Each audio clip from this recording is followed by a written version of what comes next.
আচ্ছা, the Gazi attack cinema সেই দৃশ্যটার কথা মনে আছে, যেখানে সাবমেরিনের পেট থেকে টর্পেডো বেরিয়ে এলো, তারপর নিঃশব্দে কেউ কিছু বোঝে ওঠার আগে নিখুঁতভাবে সামনে থাকা জাহাজে গিয়ে আঘাত করলো, তারপরই প্রচণ্ড বিস্ফোরণ, আর তাতে একবার দু টুকরো হয়ে গেল জাহাজ। 71 সালে ভারতীয় সাবমেরিন হুবহু এইভাবে ডুবিয়েছিল পাকিস্তানের সাবমেরিন পিএনএস গাজীকে।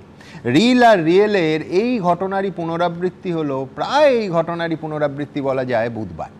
শ্রীলঙ্কা উপকূলের কাছে ভারত মহাসাগরের বুকে টর্পেডোর আঘাতে ইরানের যুদ্ধজাহাজ আমেরিকা ডুবিয়ে দিল। কারোর টিনটিনের ওই রেড সি শার্কসের কথা মনে পড়ে যেতে পারে, সেই রুদ্ধশ্বাস অ্যাডভেঞ্চার।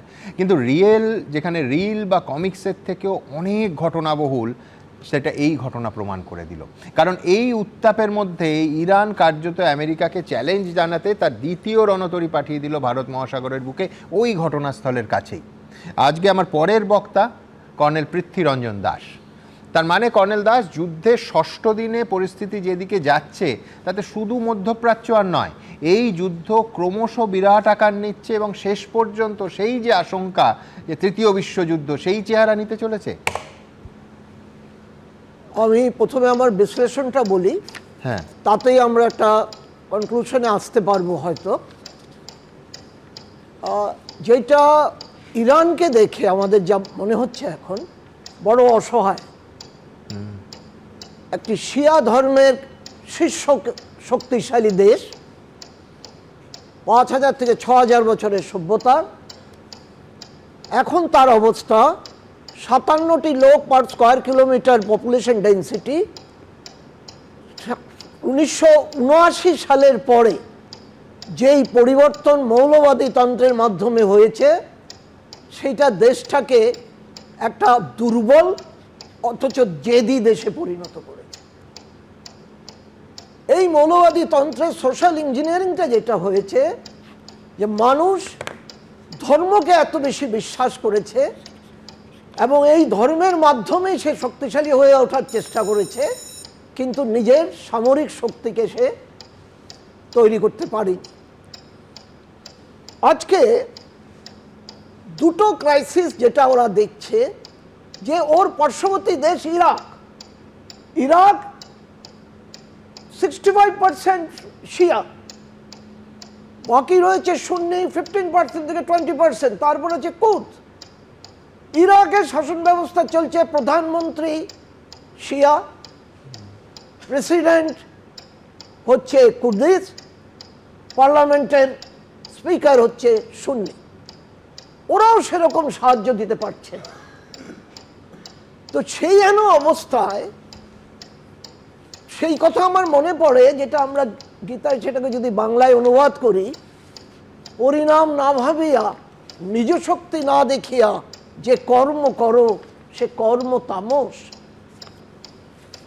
একটা দেশের নিজের সার্বভৌমত্ব রক্ষা করতে হলে তার নিজস্ব শক্তি দরকার, তার অর্থনৈতিক শক্তি দরকার, তার রাজনৈতিক স্থিতাবস্থা দরকার, তবেই কূটনৈতিক সম্পর্কের মাধ্যমে সে তার আঞ্চলিক এলাকায় শক্তির ভারসাম্য নিশ্চিত করতে পারে। ভারতবর্ষের দিকে এখন সবাই তাকিয়ে আছে। যেটা ব্রিগেডিয়ার দাস বললেন, কথাটা আমিও বিশ্বাস করি, যে কোনো যেন তেন প্রকারণে ভারতবর্ষকে যেন যুদ্ধে জড়িয়ে পড়ানোর চেষ্টা চলছে। আশ্চর্য বিষয়, ইরানের বন্ধু চীন, রাশিয়া কিন্তু কোনো কার্যকরী সহায়তা করতে পারছে না। আমাদের প্রধানমন্ত্রী গেলেন, তেল আবিবে গেলেন, আসার পরেই কিছুদিনের মধ্যে, কয়েকক্ষণের মধ্যে যুদ্ধ শুরু হলো। এখানকার রাজনৈতিক মন্তব্য, অনেক নেতা অনেক রকম মন্তব্য করেছে, সেটা তাদের রাজনৈতিক সুবিধার্থে।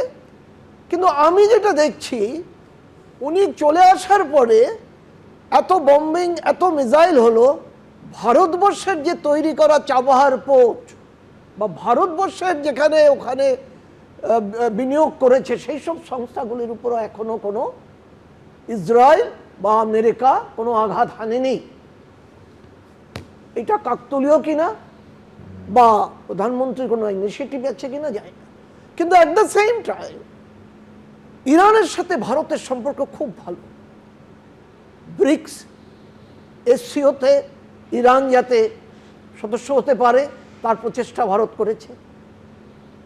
International north south transport corridor, সেটা কনসেপশন ভারত যাতে ইরান এটাতে অনেক সুবিধা নিতে পারে, যেটা চাভার পোর্ট থেকে নর্থের দিকে এবং সমস্ত ইউরোপে যাতে ওর ব্যবসা ছড়াতে পারে, সেটা ভারত চেষ্টা করেছে। চাভার থেকে যে রেলওয়ে নেটওয়ার্ক ভারত করছে, ইরান সেটা জানে আর ভারতের বাধ্যবাধকতাও জানে। ইরান 5%, 4.5% তেল তৈরি করে, তার উপর আবার স্যাংশন করে রেখেছে। তা সত্ত্বেও ভারত ওখান থেকে তেল কিনেছে। ভারতের আজকে যে হরমুজের যে সমস্যা, সেটা আমি দেখছিলাম 3 ডাইমেনশন ম্যাপে। আমি আমাদের মিলিটারি পয়েন্ট অফ ভিউতে আমাদের আর্মিতে একটা কথা বলে টেরেন ইম্পারেটিভ, যে কোনো জায়গায় যখন যুদ্ধ হচ্ছে তার ভৌগোলিক অবস্থানটাকে পুঙ্খানুপুঙ্খভাবে দেখা উচিত। এখন আমাদের 23,000 নাবিক এই বিপজ্জনক এলাকায় আছে। নাবিক ছাড়াও যারা নাকি ওখানকার বিভিন্ন হাইসিতে তেল বের করার ইসেতে প্রচুর ইঞ্জিনিয়ার আমাদের আছে। আমার পরিচিত একজন আছে, তারা অত্যন্ত আতঙ্কিত, অসহায়। এখন হরমুজ স্ট্রেইট এরা বন্ধ করে দিল। এখন সমস্যাটা হচ্ছে এটা প্রিম্যাচিওর করলো, এইটাকে নিয়ে বার্গেইন করা উচিত ছিল। এতে বোঝা যাচ্ছে ইরানের যে 7 জন জেনারেল মারা গেছে এবং ওদের যে খোমেনি মারা গেছে, এখন ওদের মিলিটারি লিডারশিপ চালাবার মতো কেউ নেই, সেরকম কিছু লোক নেই। ওরা প্রত্যেকটা দেশে আমেরিকার ঘাঁটিগুলিতে আক্রমণ করছে। আমার মতো একজন সাধারণ অফিসার, আমার মনে আসছে যে ওরা একটা ঘাঁটিকে আক্রমণ করছে না। বাহরাইনে সেন্ট্রাল কমান্ডের 5th ফ্লিট, সবচেয়ে বড় ফ্লিট নেভির, কয়েকশো জাহাজ থাকে ওখানে। যদি সমস্ত মিসাইল দিয়ে অ্যাটাক করতো, আমেরিকার অনেক লোকসান হতো, তার একটা ইম্প্যাক্ট হতো সারা পৃথিবীতে এবং অন্যান্য জায়গায়। সেখানেও বার্গেন চিট করতে পারে। এখন হরমুজের এইটা করাতে, এইটা হয়তো আমরা অনেকেই জানি, এটা মিডিয়াতে এসেছে যে সুন্নি সম্প্রদায়ের যারা কান্ট্রি, যারা তেল বিক্রি করে রাজকীয়ভাবে আছে, তাদের সাথে ইসরায়েলের খুব জানাশোনা। এবং সালমান যে আছে, সে প্রেসিডেন্ট ট্রাম্পকে বেশ কয়েকবার ফোন করেছে।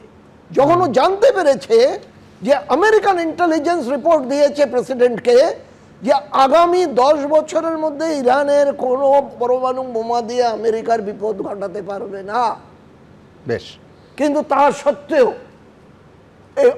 ওকে কনভিন্স করে এই যুদ্ধটা লাগালো। এখন আমেরিকাও ফাঁসাতে পড়েছে যে এরা ভেবেছিল টপ লিডারশিপকে এলিমিনেট করে দেবে, সঙ্গে সঙ্গে জনতা রাস্তায় বেরিয়ে যাবে।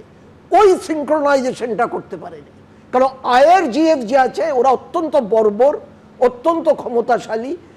আপনি দেখেছেন কিছুদিন আগে, এবং সরকার বদলের যে পরিকল্পনা আমেরিকা, সেটা কার্যত ভেস্তে গেছে। সাধারণ মানুষকে হাতে যদি অস্ত্র না থাকে, তারা IRGF কে কি করে মোকাবেলা করবে?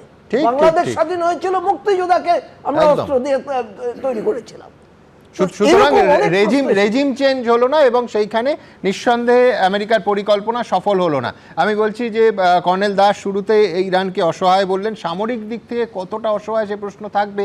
তার কারণ যারা বলেছিলেন যে 2-1 দিনের মধ্যে ইরানের সেই সামরিক ক্ষমতা নেই, তাদের কিন্তু ইতিমধ্যেই প্রায় ভুল তারা প্রমাণিত হয়ে গেছেন। একটা চমৎকার শব্দবন্ধ কর্নেল দাস ব্যবহার করলেন, দুর্বল অথচ জেদি।